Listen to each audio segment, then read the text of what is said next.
신앙 고백 우리 하겠습니다. 나는 전능하신 아버지 하나님 천지의 창조주를 믿습니다.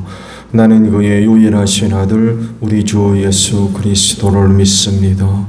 그는 성령으로 잉태되어 동정녀 마리아에게서 나시고 본디오 빌라도에게 고난을 받아 십자가에 못 박혀 죽으시고 장사된 지 사흘 만에 죽은 자 가운데서 다시 살아나셨으며 하늘에 오르시어 전능하신 아버지 하나님 우편에 앉아 계시다가 거기로부터 살아있는 자와 죽은 자를 심판하러 오십니다. 나는 성령을 믿으며 거룩한 공교회와 성도의 교제와 죄를 용서받는 것과 몸의 부활과 영생을 믿습니다. 아멘. 288장 우리 부르시죠.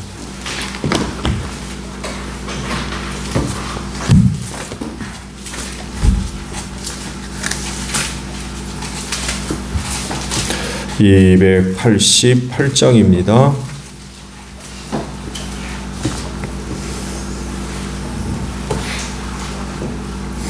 예수를 나의 구주 삼고 성령과 피로써 거듭나리.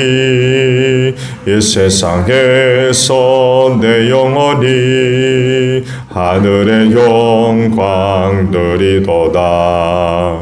이것이 나의 간증이요 이것이 나의 찬송의 새. 나 사는 동안 끊임없이 구주를 찬송하리로다. 온전히 주께 맡긴 내 영 사랑의 음성을 듣는 중에 전사들 왕래하는 것과 하늘의 영광 보리로다. 이것이 나의 간증이요 이것이 나의 찬송의 새. 나 사는 동안 끊임없이 구주를 찬송하리로다. 주 안의 기쁨 누림으로 마음의 풍랑이 잔잔하니 세상과 나는 간 곳 없고 고속한 주만 보이도다. 이것이 나의 간증이요 이것이 나의 찬송의 새. 나 사는 동안 끊임없이 구주를 찬송하리로다. 아멘. 말씀을 봅니다. 사도행전 12장 1절에서 12절까지 봅니다. 이 무렵에 헤롯 왕이 손을 뻗쳐서 교회에 속한 몇몇 사람을 해하였다. 그는 먼저 요한과 형제가 아닌 야고보를 칼로 죽였다. 헤롯은 유대 사람들이 이 일을 기뻐하는 것을 보고 이제는 베드로까지 잡으려고 하였다. 때는 무교절 기간이었다. 그는 베드로도 잡아서 감옥에 가두고 4명으로 짠 경비병 4패에게 맡겨서 지키게 하였다. 6월절이 지나면 백성들 앞에 그를 끌어낼 속셈이었다. 이렇게 되어서 베드로가 감옥에 갇히고 교회는 그를 위하여 하나님께 간절히 기도하였다. 헤롯이 베드로를 백성들 앞에 끌어내기로 한 그 전날 밤이었다. 베드로는 또 쇠사슬에 묶여 군인 2사람 틈에서 잠들어 있었고 문 앞에는 파수꾼들이 감옥을 지키고 있었다. 그런데 갑자기 주님의 천사가 나타나고 감방에 빛이 환히 비치었다. 천사가 베드로의 옆구리를 쳐서 깨우고 말하기를 빨리 일어서라 하였다. 그러자 쇠사슬이 그의 2 손목에서 풀렸다. 천사가 베드로에게 띠를 띠고 신을 신어라 하고 말하니 베드로가 그대로 하였다. 또 천사가 그에게 겉옷을 두르고 나를 따라오너라 하니 베드로가 감방에서 나와서 천사를 따라갔다. 베드로는 천사가 하는 일이 참인 줄 모르고 자기가 환상을 보고 있는 것이라고 생각하였다. 그들이 첫째 초소와 둘째 초소를 지나서 시내로 통하는 철문에 이르니 문이 저절로 열렸다. 그래서 그들은 바깥으로 나와서 거리를 하나 지났다. 그때 갑자기 천사가 떠나갔다. 그때야 베드로가 정신이 나서 말하였다. 이제야 참으로 알겠다. 주님께서 주님의 천사를 보내셔서 헤롯의 손에서 그리고 유대 백성이 꾸민 모든 음모에서 나를 건져주셨다. 이런 사실을 깨닫고서 베드로는 마가라고도 하는 요한의 어머니 마리아의 집으로 갔다.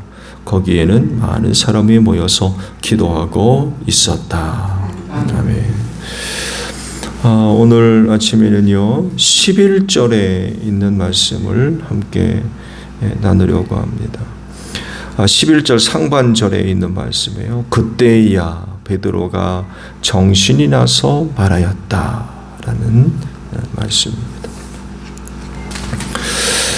하나님의 뜻 가운데 일어나는 일들에 대해서는 사람이 간섭을 해서 좌우될 수 있는 그런 그 성격들이 아니죠.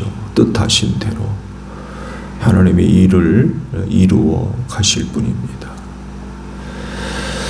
그래서 살릴 자는 살리고 죽일 자는 죽이신,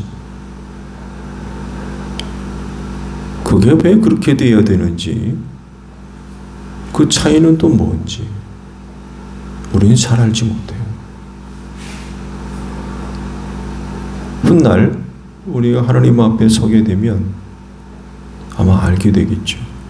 그런 이상은 하나님이 무슨 기준을 가지고 또한 어떤 계획들을 가지고 누구는 살리고 누구는 죽이는지 우리 그때서야 아마 자세하게 알게 될 겁니다.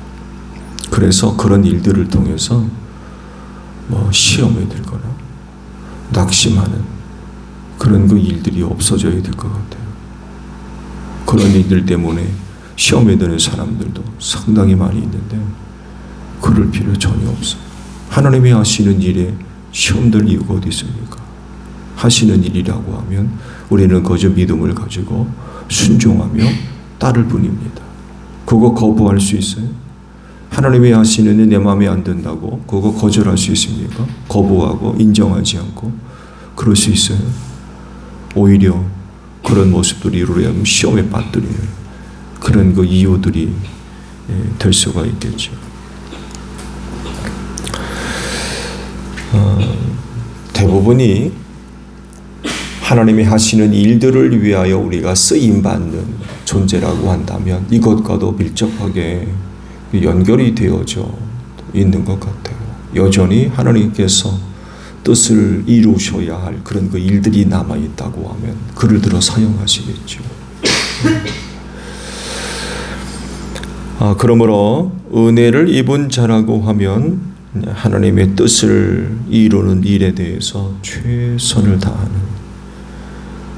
목숨이 붙어있는 한 최선을 다하는,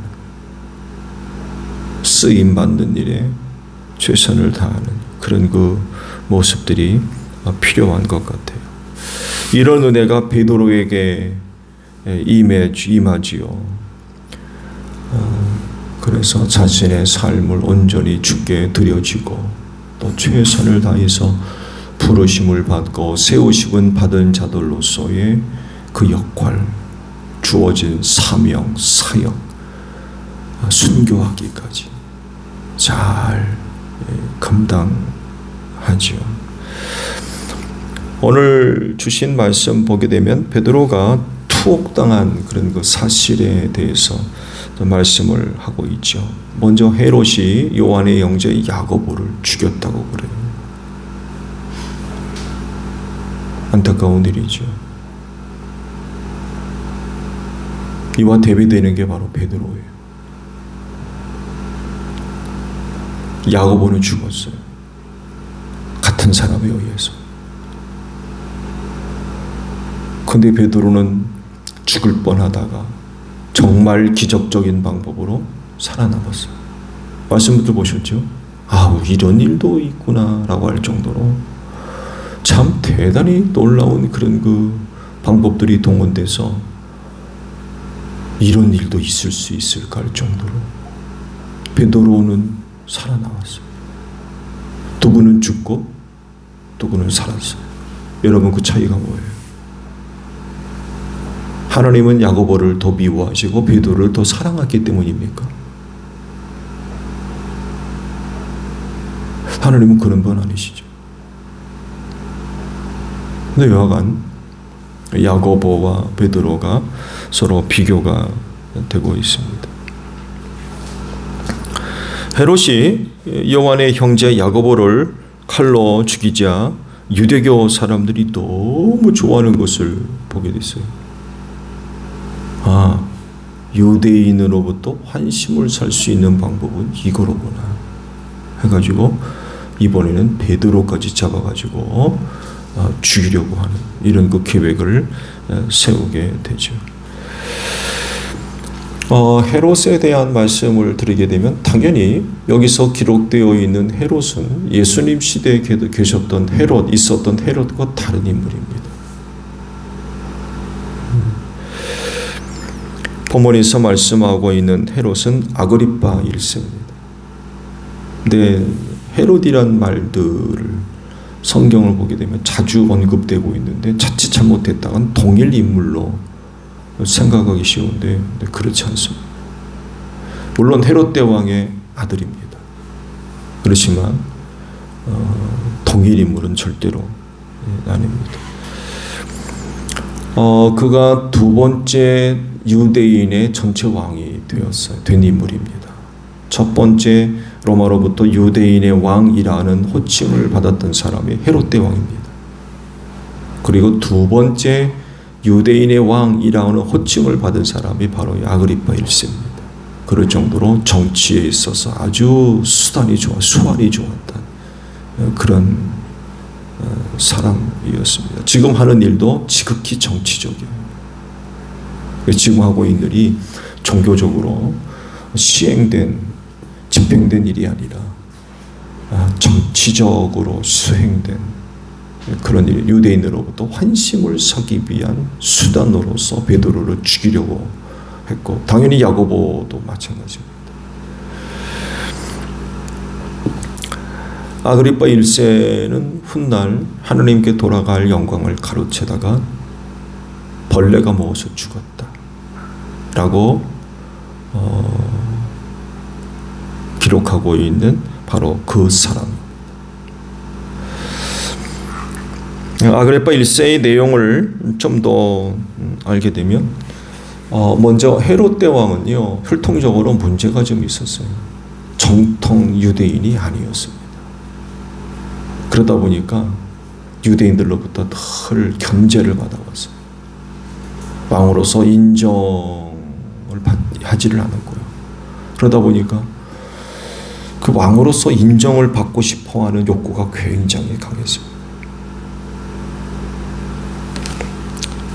예수님 시대에 유아들을 죽였던, 예수님의 탄생과 관련된 유아를 죽인 바로 그 사람입니다. 헤롯. 그래서 이 문제를 어떻게 해결할 거냐라고 할 때에 마카비 왕가의 딸과 결혼을 합니다. 마카비 전쟁을 아시죠? 그 마카비 전쟁을 벌여서 유다를 독립시켰던, 거기에 하스몬 왕조라고 보통 부르는데, 그 왕가의 딸과 결혼함으로써 그 정통성을 좀 어떻게 얻어보려고 하는 그런 거, 지극히 이것도 정략적이죠. 그 사이에서 태어난 아들입니다. 그래서 다른 아들들보다도 그 헤롯 대왕에도 여러 부인이 있었는데 하스몬 왕가의 딸이고 유일합니다. 그래서 다른 아들들보다도 정통성이 있어요. 아그리파 1세가. 그래서 일찌감치 로마로 유학을 보냈습니다. 앞때 시간이 되면 또 말씀이 될지는 모르겠습니다만 일찌감치 로마로 정치적 유학을 보낸 거죠. 그러면서 그곳에서 이제 정치적 영향력을 키웠다고 할까요? 로마의 황제로부터 시작해가지고 원로원들과의 긴밀한 관계들, 이런 것, 친분을 쌓는 거죠. 친분을 쌓는 것은 결국 영향력을 키우는 거죠. 그러면서 이제 유대인의 왕이라고 하는 두 번째 호칭을 얻게 되었던 그런 그 사람입니다. 이 사람에 의해서 야고보가 순교를 당하고 베드로까지 죽임 당하기 직전까지 이르렀던 거죠. 사람이 죽고 사는 건 하나님에 의해서 결정되어지는 그런 그 부분이지요. 그래서 말씀을 드린 대로 이런 경우 야고보는 죽었지만 베드로는 살았습니다. 결과를 놓고 보면 베드로에게는 정말 큰 은혜죠. 정말 큰 은혜예요. 물론 궁극적으로는 하늘나라에 들어가는 은혜만큼 또 큰 게 어디 있겠습니까? 그렇지만 또 야고보와 베드로와 비교해 보았을 때 베드로는 특별히 은혜를 입었으면 틀림이 없습니다. 정말 기적이 일어난 거죠. 정말 기적이 일어났어요. 그런 계획에 의해서 철저하게 베드로를 지키잖아요. 오늘도 말씀에 기록됐습니다. 잘 때 혼자 자지 않았습니다. 군병들이 곁에서 지켰습니다. 같이 잤습니다. 그럴 정도로 헤롯이 베드로를 죽이려고 했던 그런 계획은 아주 철저했던 내가 반드시 베드로를 죽이려고 하는 그런 그 의도가 거기 담겨져 있는 거죠. 그래서 그렇게 철저하게 베드로를 지키고 감시하는 그런 그 일들이 있었죠. 근데 주의 천사가 나타나서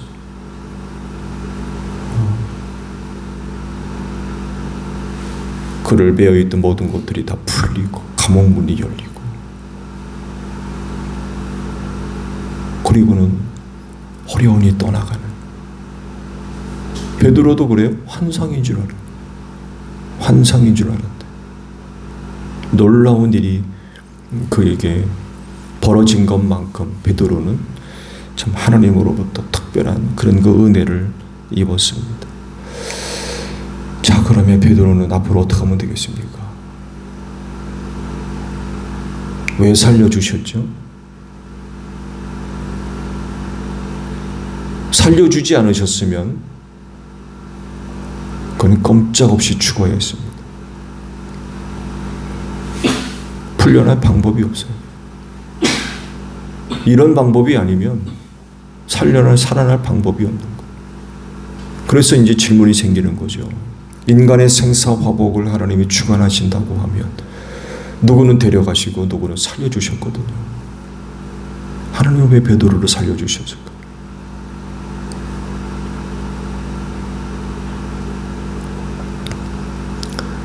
그가 그렇게 큰 은혜를 입은 사람이 됐다고 하면 그는 앞으로 어떻게 살아야 될까? 당연하죠. 당연한 게 뭐예요?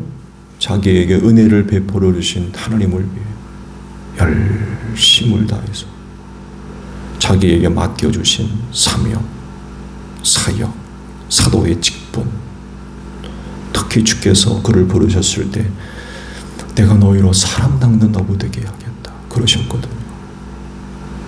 그 일을 위해서 자기를 불러주신 그분의 뜻을 위해서 일생을 바친 최선을 다합니다. 왜? 살려주셨잖아요. 뭐 하려고 살려주셨겠습니까? 오늘 우리의 살아있는 이유도 바로 여기에 있는 줄로 믿습니다. 하나님이 여러분들을 어떻게 부르셨습니까? 데려가실 수도 있지만 지금까지 살려주시는 이유는 그것 때문이 아니겠습니까? 여러분에게 주어진, 세워진 하나님의 뜻, 계획, 사명, 사역, 직분들 잘 감당하십시오. 오늘 내가 살아있다는 건 그건 은혜입니다. 보세요. 야고보 데려가시는 거 보세요. 어제도 살아있기 때문에 오늘도 살아있을 거라고 당연하게 생각하십니까? 오늘 내가 살아있는 건 하나님의 은혜입니다. 이 은혜를 주신 건 내게 맡겨주신 하나님의 뜻, 계획들 그거 이루려고 생명을 주신 줄로 믿습니다. 그럴진데 오늘도 짧은 하루지만 그것을 위해서 최선을 다하는 여러분들이 되시기를 바랍니다. 주기도문합니다. 하늘에 계신 우리 아버지, 아버지의 이름을 거룩하게 하시며 아버지의 나라가 오게 하시며 아버지의 뜻이 하늘에서와 같이 땅에서도 이루어지게 하소서.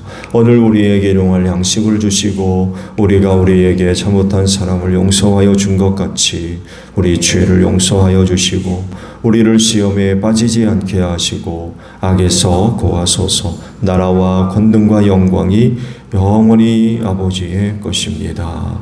아멘. 기도하겠습니다.